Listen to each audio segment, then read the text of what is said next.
Hey, we get it. You don't want to be hearing a Progressive commercial right now, so let us tell you something you do want to hear.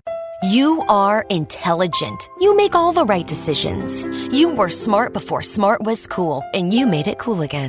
You have a wealth of knowledge, and you are so very clever. I bet you already knew I was going to say that, you genius. There, don't you feel better? You'll also feel better when you hear you could save big when you switch to Progressive. But I'm pretty sure you already knew that, too. Progressive Casualty Insurance Company and Affiliates.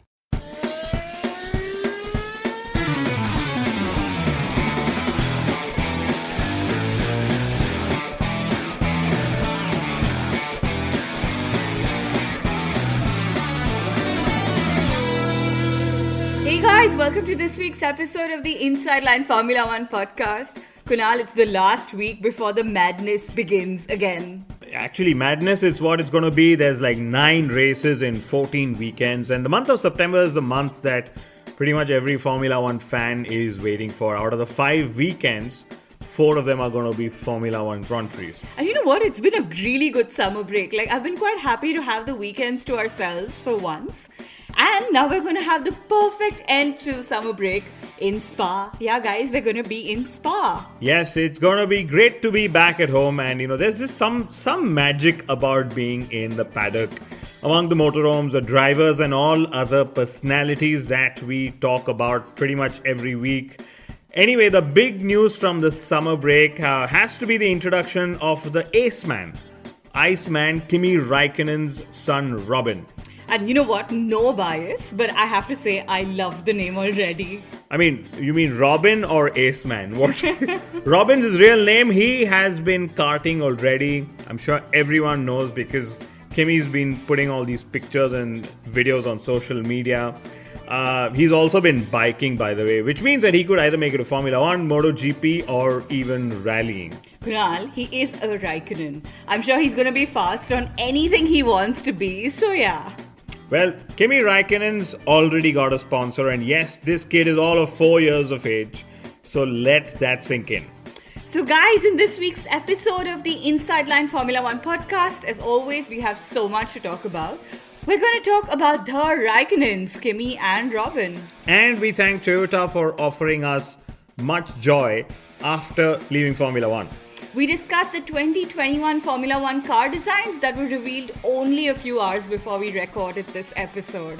And we discussed the one mystery driver who has Helmut Marko's interest apart from Max Verstappen. Guys, remember to subscribe to us on iTunes, Audio Boom, Google Podcasts, Spotify and every other audio streaming platform for your weekly dose of Formula One humor. Okay, so Kunal, I'm going to talk about Raikkonen, Kimi Raikkonen himself. His contract with Alfa Romeo expires at the end of 2020. And Kimi said that he's open-minded on options. The question is Formula One ready to let go of Kimi Raikkonen? Well, personally, I am certainly not. Well, I remember that when Kimi Raikkonen signed up with Alfa Romeo last year, a lot of critics objected, saying that the old guard should make way for the new. Now, 12 races in, Raikkonen's probably proved them all wrong, and I'm sure his experience has come in very handy this season. I mean, personally, I wish that Kimi stays on for at least one more year, with the 2021 regulations expected to come in. Yeah, I am tempted to wonder what year it'll be when Robin Raikkonen makes it to Formula One. But I know he's a young kid and we should let him make his choices and his destiny and all of that. But Kunal, I'm wondering if Valtteri Bottas could take some inspiration from Kimi Raikkonen, go off from Formula One for a few years, go rallying. I mean, Bottas is already rallying, he's matched times with Toyota's regular WRC driver. And Bottas said that he isn't rallying just for fun. Well, I think, like I said at the start, Toyota has given us much joy after they left Formula One. So Bottas has been rallying with them. Fernando Alonso, as we all know, has won the World Endurance Championship, and 2 Le Mans races with Toyota, of course, with his teammates as well. And now Fernando is attempting the Dakar Rally, hopefully next year. So, in no other words, thank you, Toyota. And as for Bottas taking inspiration from Kimi Raikkonen, I mean, personally, I would love to see drivers try different series and different forms of motorsport, but I don't know if Formula One is as open about drivers taking a break for a season or two, racing elsewhere, and then trying to make a comeback. I mean, the best example of all this could be Fernando Alonso, because of all the drivers, he is facing issues to make a comeback. Now, we know he's a special case, but he's a case after all. Yeah, and let's remember that Valtteri Bottas is no Kimi Raikkonen. I mean, not in terms of achievements or in terms of his personality or character or all of that. In fact, Kunal, I'm just reminded of when Esteban Ocon was on our podcast last year, and he specifically said that he would choose a slow car at Williams rather than sitting it out for one more season. I think this is possibly why the rumors of Ocon leaving Mercedes and joining forces with Renault continue to brew. Yes, so there's Esteban Ocon, Romain Grosjean, and Nico Hülkenberg in the mix, like we've been saying since the last few episodes. So honestly, let's see who gets what seat when the musical chairs stop. And funnily enough, Romain Grosjean has been sharing pictures of his journey through motorsport and Formula One. Now, I really wonder if that's a hint or sign of sorts in terms of what Roman's career should be. And let's remember, he said he wants to be in Formula One for 7 more years. A Hülkenberg-Magnussen partnership will be pretty interesting, actually. But let's see what happens. So Ferrari have revealed that their next engine upgrade will offer a 20 bhp boost, and that's when Mattia Binotto has been saying that they need more downforce.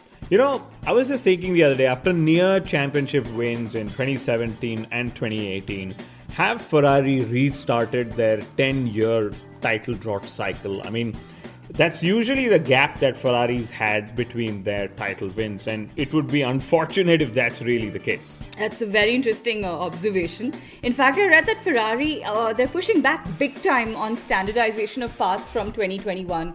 If I were Ferrari, Kunal, I'm just thinking I would actually do the opposite. I mean, who wouldn't want their hands on anything and everything that Mercedes uses too, right? But, of course, Ferrari won't get access to Mercedes' pit wall and race strategies, or Lewis Hamilton for that matter. So they're going to have to make do with the parts. If Alexander Albon performs for Red Bull Racing and they start outscoring Ferrari, can you imagine that a Vettel-Leclerc pair could actually be beaten by a Verstappen-Albon pairing? I mean, it's a far cry, but you never know because it's Ferrari just the way it's Red Bull Racing. And Sebastian Vettel's made an interesting statement in the last few days. He said that the drivers are the only ones who have no hidden motives in making Formula One's rules for 2021. Really? Kunal, I'm wondering if Vettel is secretly lobbying for an anti-spin software in the ECU while he's saying all this.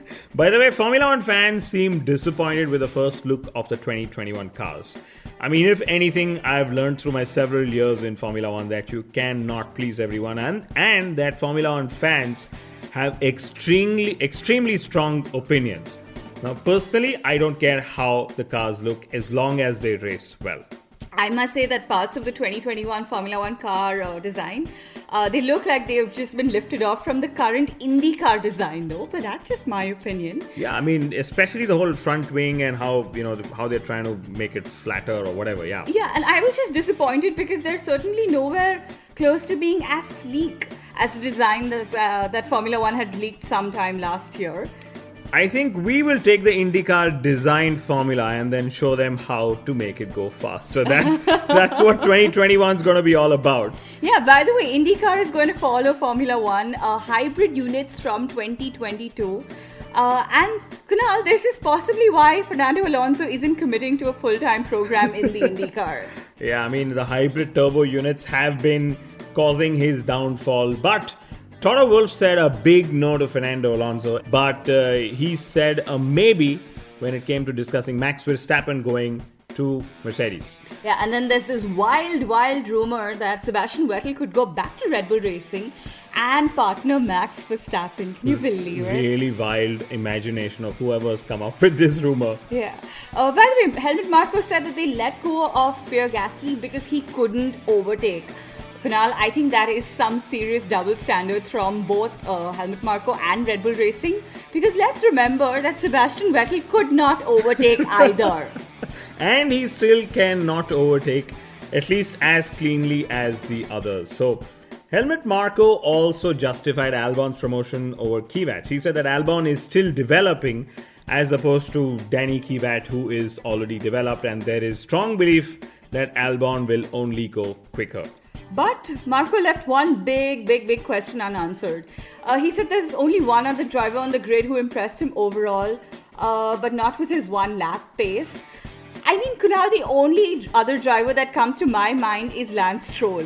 I mean, he's been out of qualifying in Q1 in all races barring one.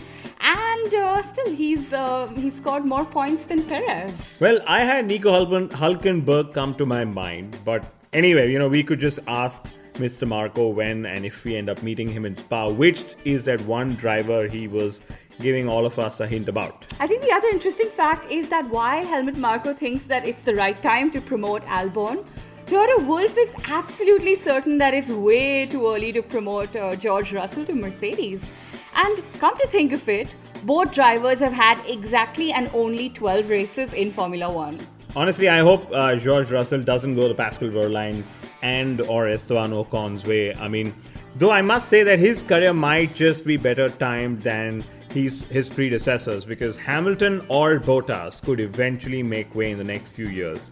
And that's, of course, when Wolff thinks George Russell is ready. But even if not, I think Russell might have a strong sports marketing career ahead of him. I mean, he said that he doesn't need to make a sales pitch to Mercedes, and this comes after he admitted that he actually made a PowerPoint presentation to Sir Frank Williams to convince him for a racing contract with Williams. That's really interesting. By the way, Toto Wolff also said that Mercedes couldn't sign Mick Schumacher because of an overcrowded junior driver lineup. And that's true. And it doesn't seem like Mercedes can actually do much about it, like Ferrari or Red Bull Racing for that matter. Finally, Carlos Sainz Jr., the Formula 1.5 World Championship leader, has made a few interesting points. He said that Max Verstappen or Charles Leclerc might not lead the charge in Formula 1 in the future if they're not in the right team at the right time. And I absolutely agree with his view that Formula 1 has very few competitive cars for all the good drivers that are already racing in the sport. In fact, Sergio Perez said that if he doesn't get a car that can fight for podiums by 2021, he will quit Formula 1. Frankly, I don't think Charles Leclerc will leave Ferrari for a long time. But somehow I don't get the same feeling for Max Verstappen. And then there's the Aceman. Red Bull Racing, Ferrari and Mercedes will soon rush to sign him in their junior driver program. And of course, this is a decade or thereabouts away in our timeline. But we'll still be around with the Inside Line F1 podcast. Still making you laugh, guys. But also there's a bit of irony there, Kunal, because the 2018 F2 champion, George Russell, has a seat at Williams, the slowest team on the grid. And Lando Norris, he finished second in the championship, has a seat at McLaren. They're the team that's now placed fourth. And Albon, who was only third in the championship, has a seat at Red Bull Racing. Guys, you'll know where I'm going with this. But I am actually curious to know, and I'm going to research what's happening to the guy in fourth place, because technically he should have been racing for Mercedes. But I know what you're trying to do with this comparison. You're trying to offer data to Carlos Sainz's point that Formula One needs more competitive cars for all the good drivers it already has. And I'm now reminded of what I read, that Robert Kubica has a 15% chance of retaining his seat with Williams for 2020. And frankly, I'd be highly surprised if that was actually going to happen. Yeah, it's literally been a nightmare ending to a dream and a historic return for Kubica. And Kunal, I must say I feel so bad for our listeners from Poland. All of them have just stood behind Kubica so firmly all these months, I would say. This also reminds me of the Formula One revolution concept that Edison James has written about in his book.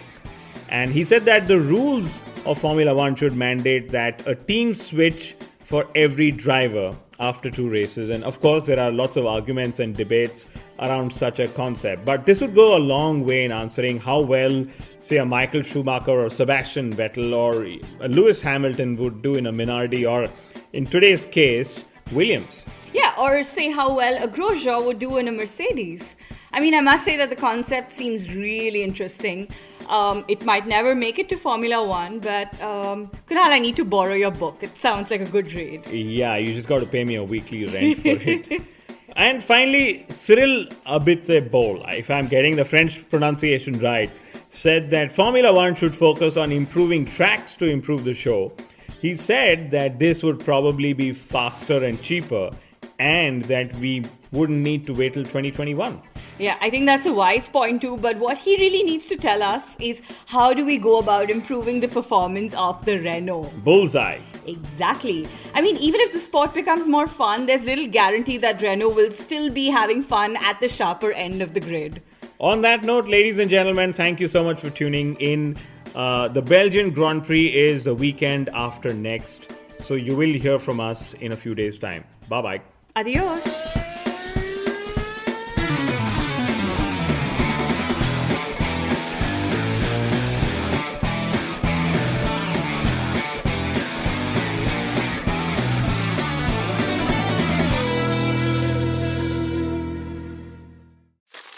Me, but also you. The Pharaoh fast forwards his favorite foreign film, Powder Donut. Okay, what's my line? The only line I see here on the script is get options based on your budget with the Name Your Price tool from Progressive. Oh man, that's a tongue twister, huh? I'm sorry, I'm gonna need a few more minutes. Bulbous Walrus, the Bulbous Walrus. The Name Your Price tool, only from Progressive. The owl ran afoul of the comatose coxswain. Progressive Casualty Insurance Company and affiliates. Price and coverage match limited by state law.